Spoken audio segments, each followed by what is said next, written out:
मराठाधीन शासक दर्यादेव 1777 से 1800 ईस्वी सत्ता प्राप्ति। दर्यादेव ने अपने भाई के विरुद्ध षड्यंत्र रचना सत्ता प्राप्त किया। इस कार्य में जयपुर नरेश एवं विक्रमदेव कंपनी सरकार के अधिकारी जॉनसन एवं मराठों के तिगड़ी ताकतों से दर्यादेव विजय प्राप्त करने में असफल रहा और इसके बदले में उन्हें सहायता करने का वचन दिया। कोटपाड़ की संधि तिथि 6 अप्रैल 1778 घटनाक्रम।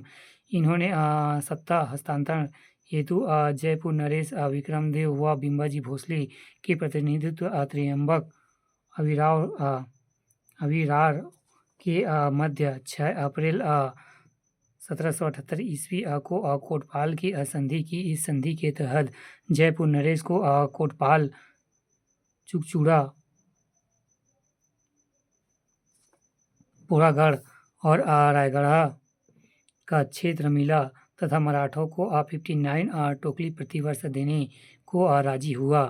विशेष इस संधि द्वारा इस राज्य का बस्तर क्षेत्र मराठा नियंत्रण में आ गया। दर्यादेव के शासन काल में ही बस्तर क्षेत्र छत्तीसगढ़ का विभिन्न अंग बना। दर्यादेव ने सत्ता के लोभ में बस्तर की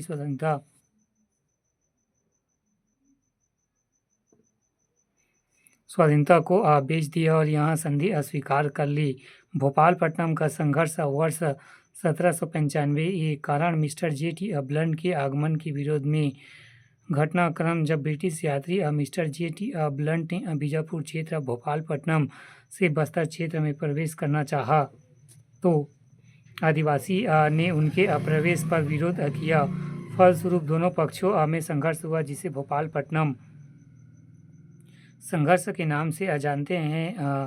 अंतोगत्वा मिस्टर जे.टी. ब्लंट को विवश होकर कलकत्ता लौटना पड़ा। नोट: छत्तीसगढ़ में कंपनी सरकार के विरुद्ध तीसरा विद्रोह, भोपालपट्टनम का संघर्ष।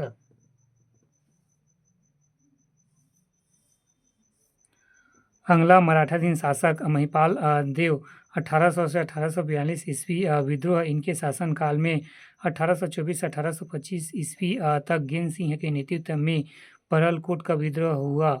आक्रमण: महिपाल देव मराठों को टकोली नहीं चुकाया, जिसके कारण मराठा शासक वेंग चीनी सेनापति रामचंद्र बाग को आक्रमण सन 1809 हेतु भेजा।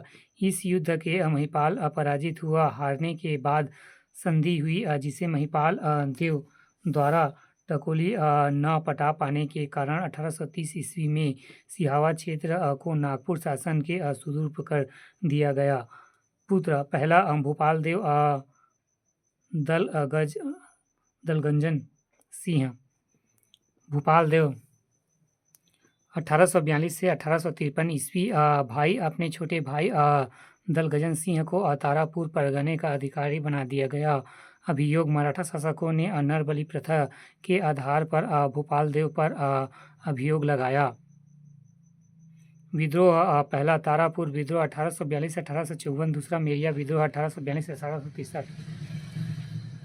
ब्रिटिशकालीन शासक लॉर्ड डलहौजी के द्वारा 13 मार्च 1854 को हड़प्पा नीति के तहत नागपुर राज्य का ब्रिटिश साम्राज्य में विलय कर लिया गया, जिसे नागपुर साम्राज्य के अधीन शासित क्षेत्र में ब्रिटिशों के अधीन आ गए। परिणाम स्वरूप संपूर्ण छत्तीसगढ़ भी ब्रिटिश नियंत्रण में आ गया और इस प्रकार बस्तर क्षेत्र प्रशासनिक व राजनीतिक रूप से अंग्रेज के अधीन आ गया। भौरमदेव 1853 से 1891 ईस्वी। भैरमदेव 1853 से 1891 ईस्वी।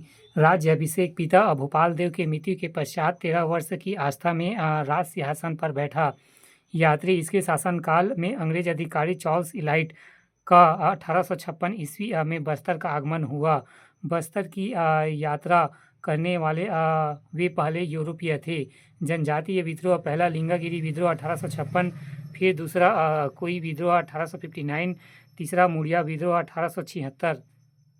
विशेष: 1854 में बस्तर ब्रिटिश भारत का एक मांडलिक राज्य बना गया।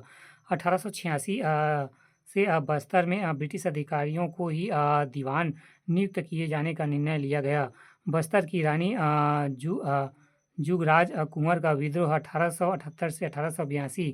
शुरुआत बस्तर ने कातकी वंश राजा भरमदेव 1853 से 1891 की पत्नी जुगराज कुंवर थी, जिन्होंने 1878 से 1882 ईस्वी अपने पति और ब्रिटिश सरकार के विरुद्ध एक अनूठा विरोध किया, जिसे बस्तर के सरकारी अभिलेखों में रानी चो रिस अर्थात रानी का कोप कहा जाता है।